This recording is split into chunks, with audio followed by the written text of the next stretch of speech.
स्वागत है आप लोग का हमारे YouTube चैनल प्रिपरेशन मंत्रा पे।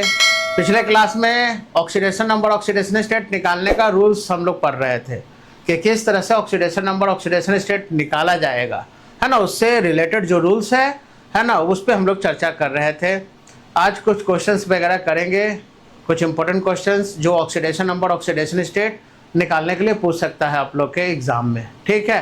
तो इसमें है कि जो अंडरलाइन किया हुआ है उसका ऑक्सीडेशन नंबर निकालना है हम लोग को, ऑक्सीडेशन नंबर ऑक्सीडेशन स्टेट। तो सबसे पहले करना क्या है, ठीक है, इसमें जैसे KMnO4 में हम लोग को Mn का ऑक्सीडेशन नंबर निकालना है प्यारे बच्चों। तो पहले क्या करना, आप लोग ये डिसाइड करना कि ये तीनों में सबसे ज्यादा यानी पोटेशियम, मैग्नीज और ऑक्सीजन में सबसे ज्यादा इलेक्ट्रोनेगेटिव एटम कौन है। तो इलेक्ट्रोनेगेटिव तो सबसे ज्यादा फ्लोरीन होता है, फ्लोरीन के बाद ऑक्सीजन आता है, ठीक है। तो इसका मतलब है कि ऑक्सीजन है। एक ऑक्सीजन का वैलेंसी क्या होता है, तो जनरल केस में एक ऑक्सीजन का वैलेंसी कितना होता है, 2, यानी एक ऑक्सीजन को 2 चाहिए। टोटल कितना ऑक्सीजन है आप लोग का, 4 ऑक्सीजन है, तो 4 ऑक्सीजन को कितना चाहिए, 8 चाहिए। यानी ये 4 ऑक्सीजन जो है वो 8 इलेक्ट्रॉन का डिमांड कर रहा है कि हमको 8 इलेक्ट्रॉन तुम लोग पूरा करके दो। अब जाहिर बात है कि पोटेशियम एक ही है और एक पोटेशियम का वैलेंस इलेक्ट्रॉन कितना होता है, 1, तो एक पोटेशियम तो एक ही देगा, चाहिए 8, तो पोटेशियम 1 देगा, तो बाकी का 7 इलेक्ट्रॉन कौन देगा, मैग्नीज।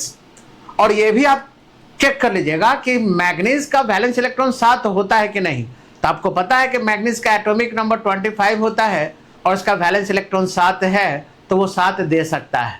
ये इसलिए चेक करने के लिए बोल रहे हैं बाबू, क्योंकि अगर वैलेंस इलेक्ट्रॉन से ज्यादा का डिमांड होगा तो समझ लेना कि वहां ऑक्सीजन का ऑक्सीडेशन नंबर -2 नहीं हो करके कहीं पेरोक्साइड का कोई केस हो, पेरोक्साइडिक लिंकेज हो, जिसके कारण वैसा हो सकता है। तो यहां तो आप लोग का जनरल केस है कि भाई 7 डिमांड है मैग्नीज से, तो 7 दे सकता है।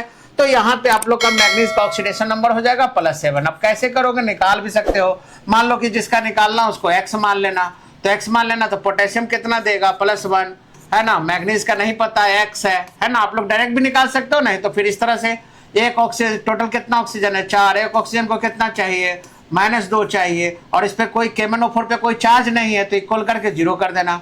अगर इस पे माइनस चार्ज होता तो -1 कर देते, 2 माइनस होता तो -2 कर देते, प्लस होता तो +1 कर देते, 4 प्लस होता तो +4 कर देते, है ना, वो कर लेते। तब यहाँ से कितना हो गया, तो यहाँ पे आप लोग का x का वैल्यू कितना हो गया, ये -8 हो गया, +1 हो गया, यानी x -7, ये 0 हो गया, यानी x का वैल्यू कितना आ गया, +7। तो ये ऑक्सीडेशन नंबर हो गया KMnO4 में Mn का कि +7 होगा। अब इसी तरह से क्रोमियम का पता कर लो, तो यहाँ पे क्या होगा, अब डायरेक्ट भी निकाल सकते हो कि एक ऑक्सीजन को 2 चाहिए, 7 ऑक्सीजन को कितना चाहिए, 14। 2 पोटेशियम मिलके कितना देगा, 2 पोटेशियम मिलके तो 2 ही देगा, क्योंकि एक पोटेशियम पे +1 होता है। तो 14 में से 2 मिला, बाकी बच गया 12, तो 12 ये 2 क्रोमियम मिलके 12 देगा, यानी एक क्रोमियम मिलके 6 देगा। क्रोमियम का वैलेंस इलेक्ट्रॉन 6 है, तो 6 दे सकता है, आराम से निकल गया +6। नहीं तो निकालोगे कैसे, तो निकालोगे, 2 पोटेशियम है, तो एक पोटेशियम का पता है, पोटेशियम फर्स्ट ग्रुप का है, तो फर्स्ट ग्रुप का है तो जाहिर बात है कि उसका वैलेंस इलेक्ट्रॉन 1 है, तो पोटेशियम क्या करेगा, 1 इलेक्ट्रॉन देगा, तो 2 पोटेशियम 2 देगा। क्रोमियम का क्या मान लो, तो 2 क्रोमियम है तो 2x मान लो, 1 क्रोमियम अगर रहता तो x मानते, 2 क्रोमियम है तो 2x मान लो, अब +7 × -2 ये = 0। क्यों, क्योंकि K2Cr2O7 पे कोई चार्ज नहीं है। तो यहाँ पे क्या हो जाएगा, ये हो गया आप लोग का -14, इधर हो गया आप लोग का +2, -14 में से +2, तो ये कितना हो जाएगा आप लोग का, तो इस केस में 14 में से 2 अगर माइनस करेंगे तो कितना हो जाएगा, 12 हो जाएगा, यानी 2x - 12, ये 0 हो गया, तो 2x का वैल्यू कितना हो गया, +12 हो गया, तो x का वैल्यू कितना हो गया, +6, यानी क्रोमियम का +6 हो गया। अब इसी तरह से Na2H2O8 में देखें, एक ऑक्सीजन को 2 चाहिए, 8 ऑक्सीजन को 16 चाहिए, सोडियम कितना देगा, 2, तो सोडियम 2 देगा, तो 16 में से 2 गया 14, यानी 2 सल्फर को 14 देना होगा, यानी 1 सल्फर को 7 देना होगा। लेकिन आपको पता है कि सल्फर का वैलेंस इलेक्ट्रॉन 6 है, तो वो 7 कहाँ से देगा, तो इसका मतलब कि यहाँ पेरोक्साइड का केस होगा। याद रखना कि जहां भी ऑक्सीडेशन नंबर से ज्यादा का डिमांड आ रहा हो वहां पेरोक्साइड का केस होगा, और वैसे केस में जो वैलेंस इलेक्ट्रॉन है वही ऑक्सीडेशन नंबर कर देना, ये ट्रिक है, ठीक है। तो यहाँ पे हम लोग क्या करेंगे, यहाँ पे देखेंगे किसका मतलब कि पेरोक्साइड का केस बना है। अब कितना पेरोक्साइड बना हुआ है, तो ऐसे केस में हम लोग क्या करेंगे, हम लोग देख रहे हैं कि इसका फिगर, तो ऐसे कर लेना कि सेंट्रल एटम के 2, तो 2 सल्फर है, तो 2 भाई है, मान लो ऐसे करके बांट देना, बंटवारा कर देना, 2 भाई, ऑक्सीजन कितना है, 8 है, तो 4 इसके खाते में मिलेगा, 1 2 3 4 और 4 इसके खाते में मिलेगा 1 2 3 4 और सोडियम 2 है तो एक सोडियम इसके खाते में जाएगा और एक सोडियम इसके खाते में जाएगा, तो सोडियम तो एक ही बॉन्ड बनाएगा, एक ही इलेक्ट्रॉन देगा, है ना। तो ये वाले को सिंगल बॉन्ड से ऐसे अटैच कर दो और ऊपर वाले को डबल बॉन्ड से जोड़ दो, ठीक है। अब इस केस में आप लोग क्या देख रहे हो, देख रहे हो यहाँ पेरोक्साइड लिंकेज हो गया आप लोग का, तो पेरोक्साइड लिंकेज हो गया, इसका मतलब है कि ये ऑक्सीजन -2, ये ऑक्सीजन का -2, इसका -2, इसका -2, इस ऑक्सीजन का भी -2, सोडियम का +1, यहाँ भी सोडियम का +1, यहाँ -2, है ना। और यहाँ पे इस ऑक्सीजन का -1 हो जाएगा, ये -1 हो जाएगा, तो सल्फर का कितना हो जाएगा, तो सल्फर कितना दिया, 2 इधर दिया, 1 3 2 5 1 6 +6 हो गया। और यहाँ भी सल्फर का कितना हो गया, 2 2 4 5 1 6 +6, यानी सल्फर का ऑक्सीडेशन नंबर +6 हो गया, ठीक है। तो ये ध्यान रखना कि ऐसे केस में, पेरोक्साइड केस में फिगर बना के दिखाइएगा, तभी पता चलेगा, नहीं तो पता चलेगा सब बच्चा लोग +7 करके आ गया, गलत कर दिएगा। CrO5 में भी वही केस, एक ऑक्सीजन को 2 चाहिए, 5 ऑक्सीजन को कितना चाहिए, 10 चाहिए, लेकिन क्रोमियम का हम जान रहे हैं कि वैलेंस इलेक्ट्रॉन 6 होता है, तो 6 है तो 10 कहाँ से देगा, है ना। क्रोमियम का 24 होता है, पता है ना आप लोग का, और इसका वैलेंस इलेक्ट्रॉन कितना होता है, 6 है, तो मैक्सिमम 6 ही लूज ना करेगा, 10 कहाँ से देगा, यानी इसका में भी पेरोक्साइड का केस होगा। तो इसका फिगर अगर बनाओगे तो 5 ऑक्सीजन को घेर लो, है ना। क्रोमियम क्या करेगा, तो 6 वैलेंस इलेक्ट्रॉन है तो मैक्सिमम 6 ही बॉन्ड बनाएगा आप लोगों का, किसी एक के साथ डबल बॉन्ड। अब क्या होगा, क्रोमियम का काम खत्म हो गया, तो अब क्या करेगा, ये दोनों ऑक्सीजन, चूंकि ऑक्सीजन का वैलेंसी तो 2 होता है, तो ये आपस में जुड़ जाएगा, ये आपस में जुड़ जाएगा। अब यहाँ देख रहे हो इस ऑक्सीजन का -2 है ना, -2 नहीं, ये पेरोक्साइड का केस है ना, तो इस केस में आप लोग का हो गया, चलिए पेरोक्साइडिक वाला है ना, तो इसको ऑक्सीजन का क्या होगा, ये ऑक्सीजन किससे जुड़ा हुआ है, एक ऑक्सीजन से, क्रोमियम से, तो एक ही लगेगा ना क्रोमियम से, ऑक्सीजन से तो काउंट होगा नहीं। इस पे भी -1, यहाँ भी आप लोग का -1, यहाँ भी -1, पेरोक्साइड वाला का -1, इसका कितना हो जाएगा, -2। तो क्रोमियम कितना दिया, तो क्रोमियम दिया 2 3 4 5 1 6, यानी क्रोमियम का ऑक्सीडेशन नंबर +6, ठीक है। आप लोग x मान के भी बना सकते हो, कैसे, तो x मान लेना क्रोमियम का, और 5 ऑक्सीजन में से कितना ऑक्सीजन का -2 है, एक ऑक्सीजन का -2 है, 4 को का -1 है, तो आप ऐसे लिखोगे 4 का -1 और +1 का आप लोग का -2, और ये बराबर 0, तो ये कितना हो गया, x -6 बराबर 0, तो x का वैल्यू कितना हो जाएगा, +6, ऐसे करके बनाना। तो ये सब इंपॉर्टेंट क्वेश्चन है, 3 नंबर 4 नंबर जहां भी पेरोक्साइड वाला केस होगा, ये सब प्यारे बच्चों इंपॉर्टेंट केस है, ठीक है।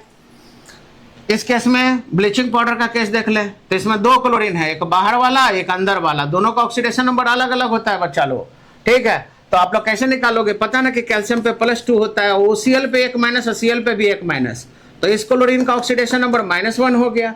अब OCl में पूछेगा तो पूरे OCl पे -1 होता है, तो पूरे OCl पे -1 होता है, तो इस क्लोरीन पे कितना हो गया, तो आपको पता है कि एक ऑक्सीजन का कितना होगा, एक ऑक्सीजन का -2 होगा, इस ऑक्सीजन का -2 होगा, क्लोरीन का +1 होगा, तब ना -2 +1 जाके -1 होगा। तो इसका मतलब है कि अंदर वाले क्लोरीन पे आप लोग का +1 होगा, बाहर वाले क्लोरीन पे -1 होगा, ये ध्यान में रखिएगा आप लोग, है ना। निकालने के लिए अगर पूछा जाए तो इस तरह से निकाल सकते हैं हम लोग, इसको इस तरह से निकाल सकते हो,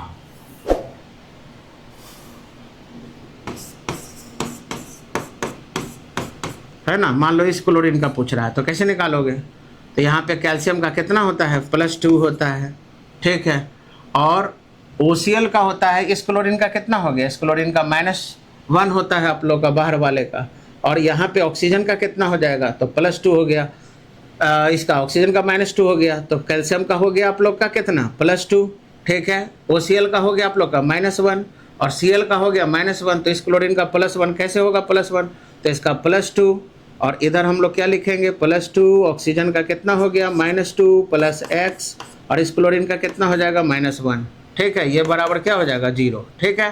कैल्शियम का +2, इस ऑक्सीजन का -2, इस क्लोरीन का x और इस क्लोरीन का -1, तो -1 हो गया, तो ये निकालेंगे, +2 से -2 खत्म, तो x + x -1 0, तो x का वैल्यू कितना हो जाएगा, +1 हो जाएगा, आराम से निकल जाएगा ये वाला, ठीक है, ब्लीचिंग पाउडर का।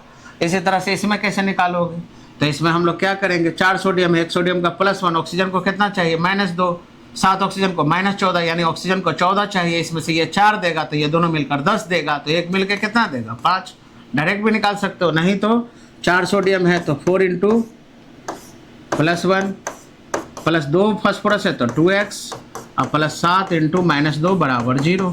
ठीक है, तो यहाँ से क्या हो जाएगा, ये -14 है, ये +4 है, तो यानी 2x -10 बड़ा हो जाएगा बराबर 0। तो x का वैल्यू कितना हो जाएगा, तो 2x हो जाएगा +10, तो x का वैल्यू 10/2 यानी कितना हो जाएगा +5। ठीक है, और इसी तरह से क्रोमाइल क्लोराइड का केस देख लो। तो क्रोमाइल क्लोराइड का फिगर आप लोग को पता है कैसे होता है आप लोग का। इसमें क्या होता है आप लोग का, ऑक्सीजन ऑक्सीजन क्लोरीन क्लोरीन। ठीक है, यानी हर एक ऑक्सीजन का -2 है तो आराम से निकाल लेगा। क्लोरीमियम का x मान लो, एक ऑक्सीजन का -2 होता है तो 2 का -2 हो गया। क्लोरीन का कितना हो गया, -1 हो गया बराबर 0। तो यहाँ पे x का वैल्यू कितना हो जाएगा, तो ये हो गया -4 -2 बराबर 0। तो x का वैल्यू कितना हो जाएगा, +6 हो जाएगा। ठीक है, तो आसानी से हम लोग निकाल सकते हैं, है ना। अगर आपको बेसिक पता है तो आसानी से ऑक्सीडेशन नंबर निकाला जा सकता है। ठीक है प्यारे बच्चों, तो इसी तरह का वीडियो को ज़्यादा से ज़्यादा देखने के लिए चैनल को सब्सक्राइब कीजिए, वीडियो को लाइक कीजिए, शेयर कीजिए और बने रहिए प्रिपरेशन मंत्रा के साथ। Thank you.